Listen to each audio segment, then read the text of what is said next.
Assalamualaikum warahmatullahi wabarakatuh. Perkenalkan, saya Devianti Sarfarani dengan NPM 2415061080. Nah, saya dari kelas PSTIE Praktikum Sistem Operasi. Nah, jadi di sini saya akan membuat video untuk post test judul 2 dari Praktikum Sistem Operasi, yaitu input output. Nah, yang pertama itu saya akan membahas mengenai konsep dasar dari input dan output dalam sistem operasi Linux, mulai dari bagaimana data itu berpindah antara pengguna dan perangkat keras hingga proses ke sistem. Nah, lalu saya juga akan menjelaskan mengenai aliran standar seperti stdin, stdout, dan stdr, serta bagaimana perintah dasar Linux memanfaatkan mekanisme itu. Jadi, dalam Linux, semua aktivitas menggunakan terminal selalu melibatkan proses input dan juga proses output. Nah, input-output ini memungkinkan sistem itu bertukar data dengan perangkat seperti keyboard, monitor, atau hard disk, serta antar proses di antara sistem. Linux menggunakan prinsip everything is a file, sehingga baik perangkat keras maupun proses dapat diakses dengan cara yang sama melalui sistem file tersebut. Nah, setiap proses di Linux itu dia tuh memiliki 3 aliran utama, yaitu stdin sebagai input, stdout sebagai keluaran, dan stdr sebagai aliran pesan error. Nah, ketiganya ini diatur menggunakan file descriptor yang dikelola kernel agar proses dapat membaca dan menulis data dengan efisien. Nah, untuk mengolah data melalui terminal, Linux menyediakan berbagai perintah seperti cat, grep, ls, mkdir, ps, hingga kill. Selain itu, terdapat fitur redirection dan pipeline yang memungkinkan output satu perintah dialirkan ke file atau diteruskan sebagai input ke perintah lain. Nah, cara ini tuh membuat proses pengolahan data jadi lebih fleksibel dan otomatis. Nah, pada video kali ini aku akan masuk ke rangkaian percobaan untuk memahami bagaimana konsep input dan output itu bekerja di Linux secara praktis. Nah, saya di sini akan membahas mengenai 6 percobaan. Percobaan yang pertama itu tentang proses dan third. Jadi di sini itu nantinya kita dapat melihat bagaimana Linux itu menjalankan perintah sebagai proses masing-masing dengan PID atau proses ID. Kita juga dapat melihat bagaimana thread itu bekerja sebagai unit yang lebih kecil di dalam proses yang dapat berjalan secara paralel untuk meningkatkan efisiensi. Jadi langsung aja ke percobaan yang pertama ya. Nah, di sini kita sudah masuk ke VirtualBox. Jadi di sini kita mulai terlebih dahulu, yaitu server Ubuntu-nya.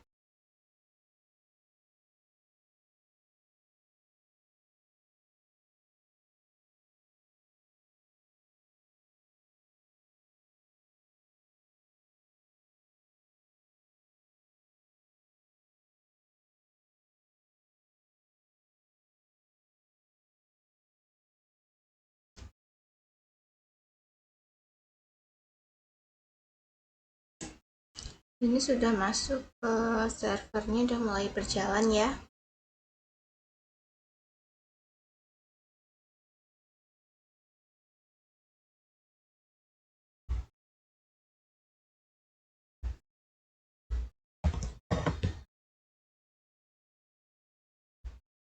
Nah, jadi di sini setelah saya masuk ke akun server saya, di sini langsung kita ketik ifconfig, yaitu untuk mengetahui alamat IP dari internet yang kita pakai. Lalu sini, nah di sini saya sudah membuka putih, lalu kita langsung masukkan IP address yang tadi sudah kita cek, yaitu IP address milik kita ya, 192.168.1.12. Lalu di sini langsung saja open. Nah, di sini langsung kita sudah masuk ke dalam putihnya. Jadi sini langsung saja login menggunakan username yang ada di Linux server, Ubuntu server tadi, yaitu dfntsa. lalu masukkan passwordnya. Nah, di sini jika sudah seperti ini, maka kita sudah masuk ke dalam akun milik kita. Jadi di sini langsung saja setelah sudah masuk, kita langsung coba ke percobaan pertama, yaitu proses enter. Yang pertama kita coba menggunakan perintah ps -e -t. Nah, perintah ini tuh digunakan untuk menampilkan seluruh proses yang sedang berjalan di sistem ini beserta thread yang dimilikinya. Nah, jadi ini outputnya itu dia tuh memperlihatkan daftar proses kernel dan proses seperti sistem D, lalu ada SSH, login, dan juga sampai ke base yang sedang digunakan sekarang ini. Lengkap juga dengan PID-nya. PID-nya atau ID proses dan juga SPID-nya atau ID thread-nya. Lalu selanjutnya di sini kita lanjut ke perintah ps -p. Di sini kita coba menggunakan angka 1 2 3 4. Nah, di sini tuh langsung jadi perintah ini itu dijalankan untuk menampilkan dari proses dengan PID 1 2 3 4. Nah, karena proses ini tuh nggak ada, maka outputnya itu kosong. Lalu selanjutnya kita jalankan perintah sudo apt install Apache 2. Nah, di sini kita itu akan menginstal Apache 2. Lalu masukkan password. Nah, ini kan udah selesai. Ini prosesnya cepat karena sebelumnya saya sudah pernah menginstal Apache 2. Jadi di sini output itu hanya memastikan bahwa paket Apache itu sudah terinstall serta menampilkan bahwa Apache itu sudah ada di versi yang paling terbaru. Lalu di sini selanjutnya saya akan mencoba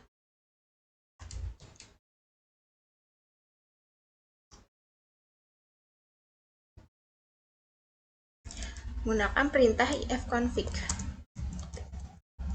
Nah, perintah ifconfig ini itu yaitu untuk menampilkan alamat IP alamat IP kita. Di sini itu jadi sini tuh menunjukkan alamat IP kita beserta statistik data-data dan interface dengan alamat IP ini 127.0.0.1. Nah, setelah mengecek alamat IP di sini saya akan mencoba perintah untuk mengetahui status jaringan. Jadi di sini saya akan menggunakan perintah sudo systemctl start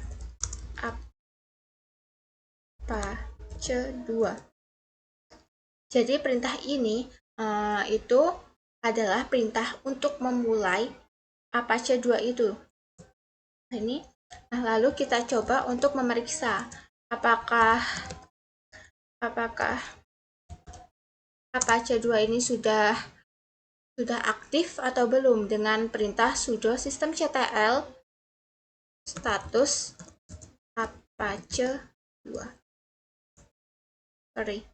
Sudo systemctl status Apache 2. Nah, di sini sudah terlihat bahwa Apache 2 itu sudah aktif running, artinya Apache 2 ini sudah aktif di dalam sistem ini. Lalu jika ingin end, kita tekan di ini adalah ctrl-c, maka akan langsung keluar. Selanjutnya, jika kita ingin mencoba menyetop atau memberhentikan aktif running ini, maka kita dapat menggunakan perintah sudo systemctl stop Apache 2. Nah, setelah itu kita langsung coba periksa apakah Apache 2-nya ini sudah berhenti atau belum dengan perintah sama seperti sebelumnya, yaitu sudo systemctl status Apache 2. Nah, di sini sudah terlihat bahwa sistem Apache 2 ini inaktif atau dead.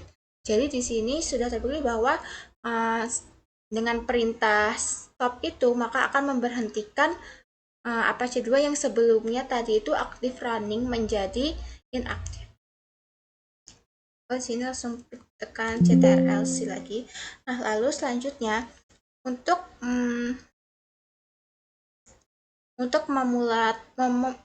memulai ulang lagi sistem ini, layanan tadi itu Apache 2, maka kita dapat menggunakan perintah sudo systemctl restart Apache 2. Nah, lalu di sini langsung saja kita cek kembali apakah sudah aktif running seperti sebelumnya atau belum. Nah, sini terbukti bahwa layanan Apache 2 di sini sudah aktif running kembali setelah kita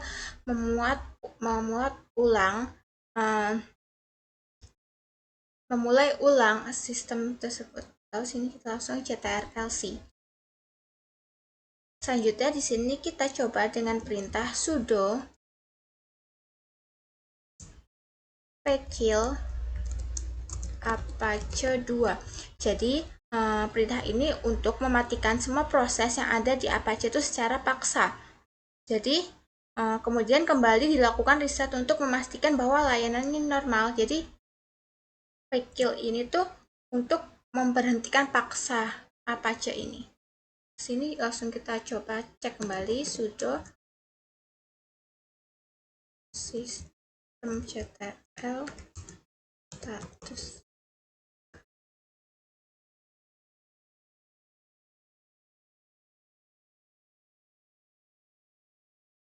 Nah, di sini sudah terlihat bahwa Apache 2-nya itu benar-benar inaktif ya guys. Langsung ctrl-c. Nah, terakhir kita akan mencoba perintah top. Ini ada perintah top, kan ada banyak banget ini ya. Jadi perintah top itu dijalankan untuk memantau aktivitas sistem secara real time. Jadi outputnya di sini itu menunjukkan penggunaan CPU, memori, swap, serta daftar proses yang sedang aktif. Nah, selanjutnya pada percobaan kedua ini saya akan membahas mengenai konsep redirection menggunakan perintah cat. Nah, melalui percobaan ini nantinya akan belajar bagaimana mengalihkan output dari terminal ke file. Nah, sehingga hasil perintah itu tidak hanya muncul di layar, tapi dia juga bisa disimpan untuk digunakan kembali. Nah, langsung saja ke percobaan yang kedua. Nah, sekarang masuk ke percobaan yang kedua. Di sini pertama kita akan menjalankan perintah mkdir percobaan 2.2. Nah, mkdir ini adalah perintah yang digunakan untuk membuat sebuah direktori baru dengan nama percobaan 2.2 ini. Lalu di sini langsung aja enter. Selanjutnya setelah kita membuat direktori bernama percobaan 2.2, di sini kita langsung masuk ke perintah cd percobaan 2.2. Nah, sebelumnya kan kita membuat direktori percobaan 2.2. Nah, sekarang kita masuk ke percobaan 2.2 menggunakan perintah cd. Nah, di sini kan langsung terlihat kita sudah masuk ke dalam percobaan 2.2, ke dalam folder 2.2. Nah, setelah masuk ke dalam folder 2.2, di sini kita langsung menjalankan perintah cat redirection. Nah, redirection yang ini tuh itu adalah redirection yang berfungsi untuk membuat sebuah file baru sekaligus kita memasukkan ke dalamnya menuliskan sebuah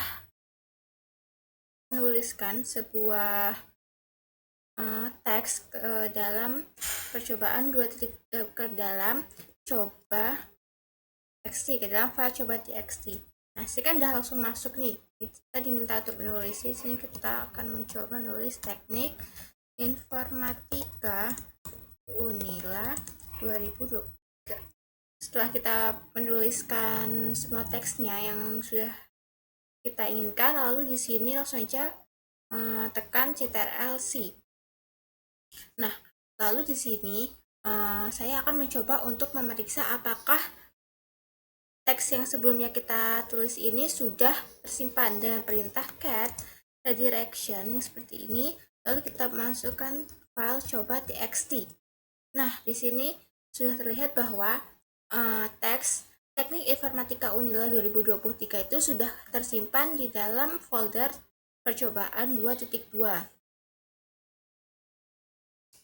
Folder percobaan 2.2 file coba.txt. Lalu di sini selanjutnya kita jalankan perintah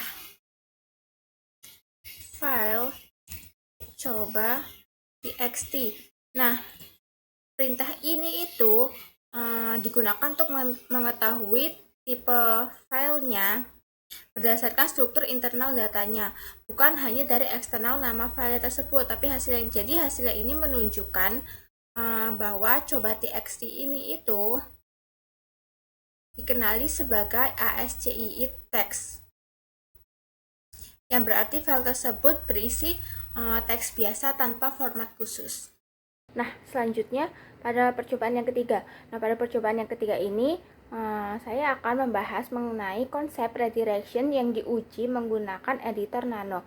Nah, di sini kita dapat melihat bagaimana input itu dapat diteruskan dan disimpan dalam bentuk file melalui proses edit manual.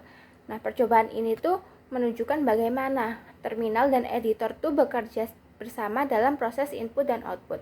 Jadi langsung aja ke percobaannya. Oke, lalu sekarang kita masuk ke percobaan 3, yaitu konsep redirection menggunakan nano.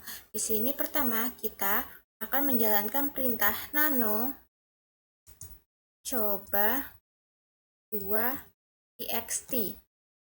Nah, jadi perintah nano ini digunakan untuk membuka editor teks nano dan membuat atau mengedit file bernama coba2.txt.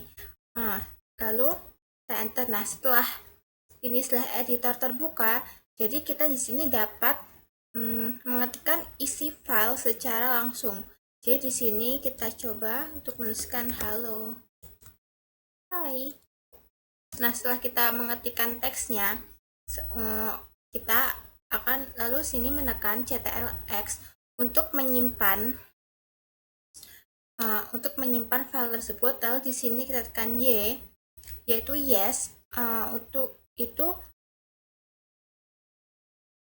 kita berarti menyetujui untuk menyimpan file tadi. Lalu kita tekan enter untuk benar-benar menyimpannya, lalu kembali.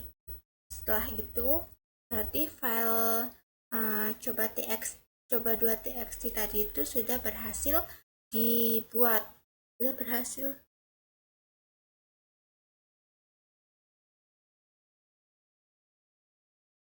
dibuat. Nah, lalu di sini kita coba perintah yang sama seperti sebelumnya tadi, yaitu cat redirection coba2.txt. Nah, di sini kita akan meminta sistem untuk membaca teks yang tadi sebelumnya sudah kita masukkan di nano coba2.txt. Lalu kita enter. Nah, sini sudah tampil nih halo, hai, bahwa menunjukkan bahwa kita tuh sudah berhasil. Jadi sistem ini tuh sudah berhasil mengambil isi file sebagai input untuk perintah cat. Jadi tampil nih dua teks, yaitu halo dan hai, yang sebelumnya sudah dibuat menggunakan perintah nano. Selanjutnya, pada percobaan yang keempat, di sini saya akan membahas mengenai redirection yang dilakukan menggunakan perintah echo. Nah, dengan perintah echo ini, kita dapat mengirim teks langsung ke file tanpa membuka editor. Nah, sehingga ini tuh dapat mempercepat pembuatan atau penulisan file. Jadi langsung aja kita ke percobaannya ya. Oke, jadi di sini kita masuk ke percobaan yang keempat, yaitu konsep redirection menggunakan echo. Jadi di sini pertama kita akan menjalankan perintah echo ketik 2 nama saya, ketik 2 redirection coba 3.txt. Nah, jadi perintah ini tuh digunakan untuk membuat file bernama coba 3.txt sekaligus menuliskan teks nama saya ke dalam file tersebut. Lalu dengan ini output redirection ini tuh mengarahkan bahwa hasil perintah echo ke dalam file tersebut. File ini lalu gitu. Lalu sini langsung aja kita enter. Nah, setelah itu langsung kita jalankan perintah cat coba 3.txt. Nah, perintah ini cat coba 3.txt itu dijalankan untuk menampilkan isi file coba 3.txt ke dalam layar. Nah, di sini langsung muncul bahwa outputnya yaitu nama saya. Lalu di sini selanjutnya kita jalankan perintah yang sama seperti sebelumnya, tapi kita mengganti isi teksnya. Di sini isi teksnya terus aku suka informatika. Pakai output redirection coba 3.txt. Nah, lalu sini kita langsung saja cek isi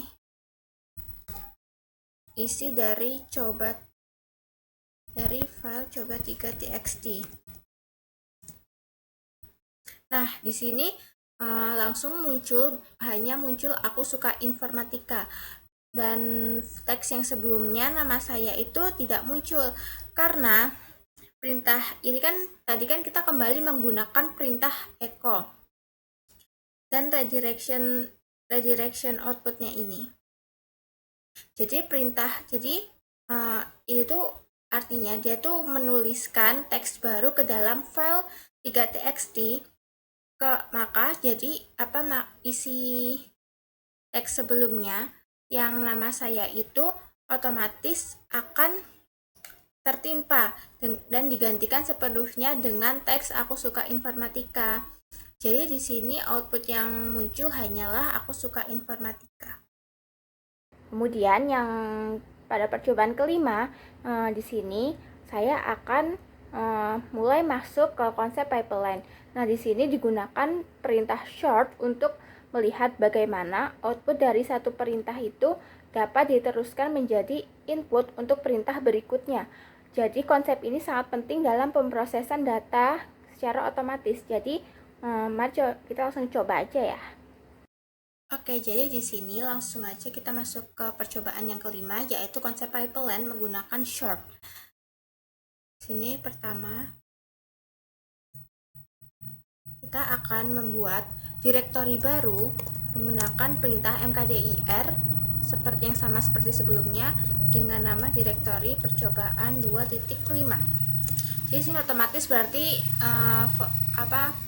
direktori percobaan 2.5 itu sudah terbuat. Lalu kita akan masuk ke dalam direktori tersebut dengan perintah cd percobaan 2.5. Nah, di sini sudah masuk ke dalam direktori 2.5 ya. Setelah itu kita akan menjalankan perintah cat input redirection id txt. Nah, jadi di sini kita akan masuk untuk menuliskan sebuah teks ke dalam folder id txt. Di sini saya akan menuliskan Universitas Lampung Teknik Informatika.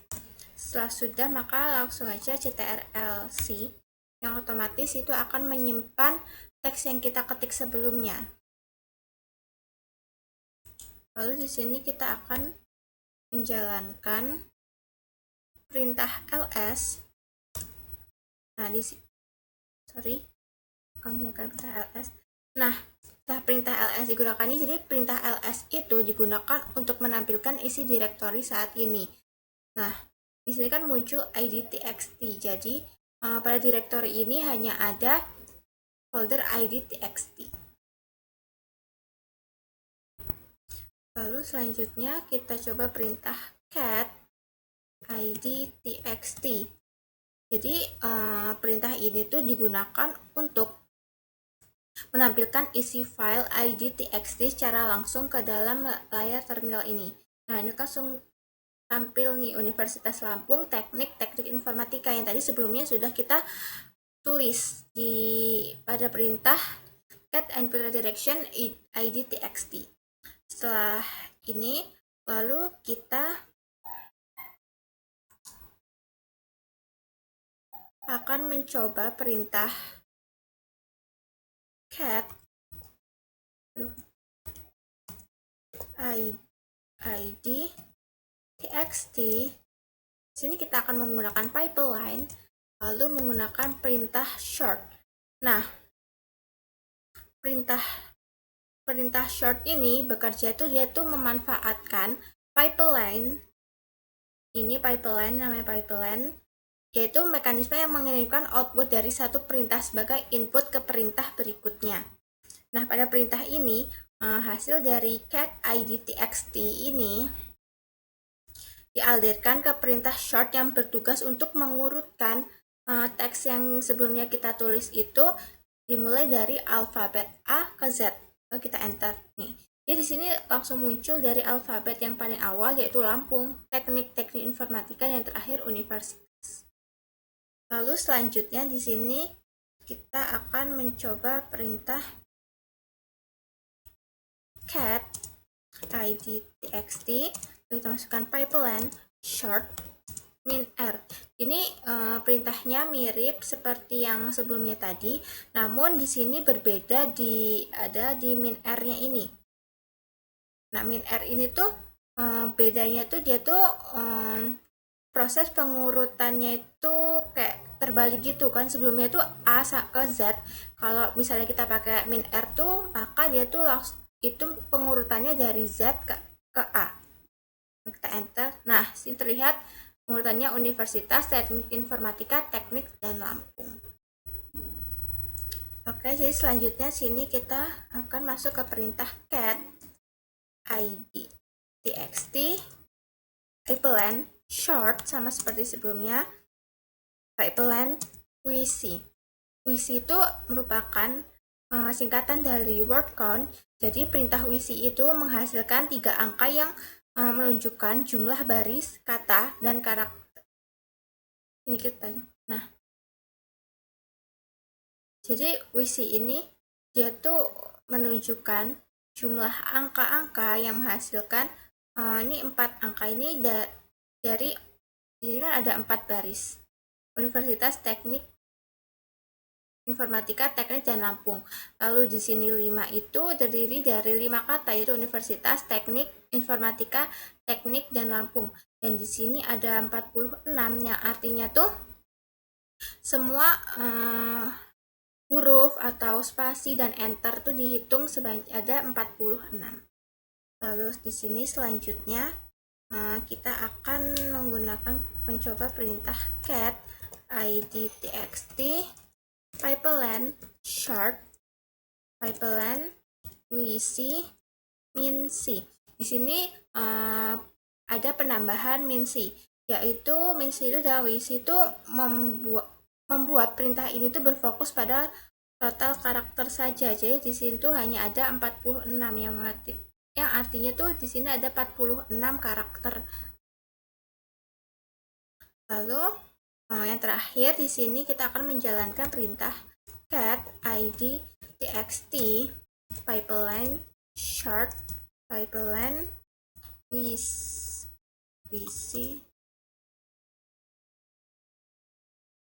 min. Nah, di sini perintah yang berbeda itu ya pada min l ini.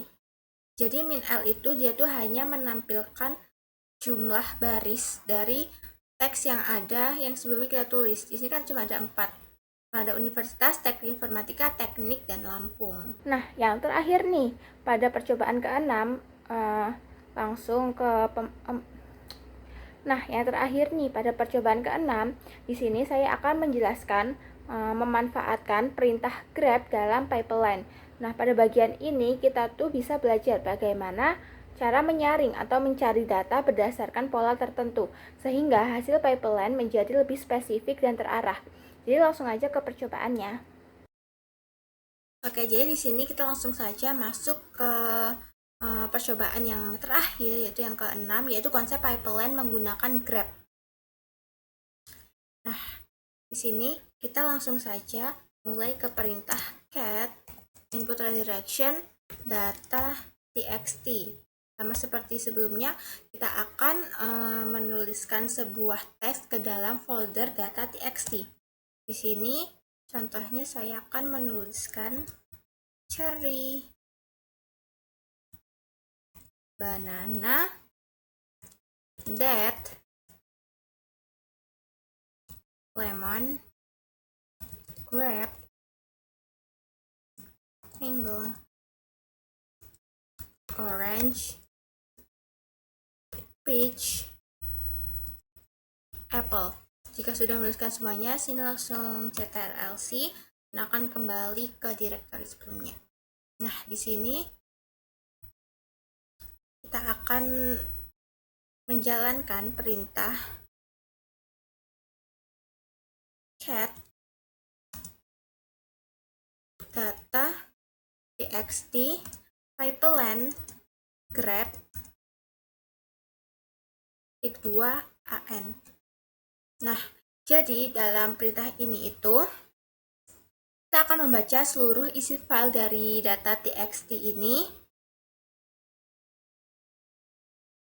dengan cat. Kita membaca data txt ini menggunakan cat, lalu meneruskan hasilnya melalui pipeline ke grep, ke perintah grep, yang akan mencari baris-baris yang mengandung pola teks dengan an. Jadi di sini kita enter. Nah, di sini dia akan memunculkan banana, mango, dan orange, yang dimana ketiga teks tersebut mengandung baris-baris yang ada an-nya atau an-nya. Lalu di sini selanjutnya kita akan mencoba perintah cat data txt. Jadi kita akan membaca data txt itu menggunakan perintah cat, lalu grep an akan memunculkan beberapa kalimat dengan pola yang memiliki pola an, lalu pipeline short. Di sini akan short itu untuk short ini untuk mengurutkan dari huruf A ke Z. Jadi di sini kan dari banana, mango, orange sesuai dengan urutan alfabetnya. Lalu selanjutnya itu kita akan mencoba perintah cat data txt. Sama seperti sebelumnya, kita akan membaca data txt menggunakan cat, lalu grep an. Kita akan memunculkan teks dengan pola an dengan grep. Lalu short, kita akan mengurutkannya dari alfabet A ke Z, lalu WC min L. Nah, di sini akan muncul 3, yang dimana di sini tuh terdapat 3 baris teks tersebut. Oke, jadi sekian penjelasan dari saya mengenai konsep input-output dan juga penjelasan beberapa percobaan yang dicoba di Ubuntu. Jadi sekian, mohon maaf jika ada kesalahan dalam penjelasan saya. Sekian, wassalamualaikum warahmatullahi wabarakatuh.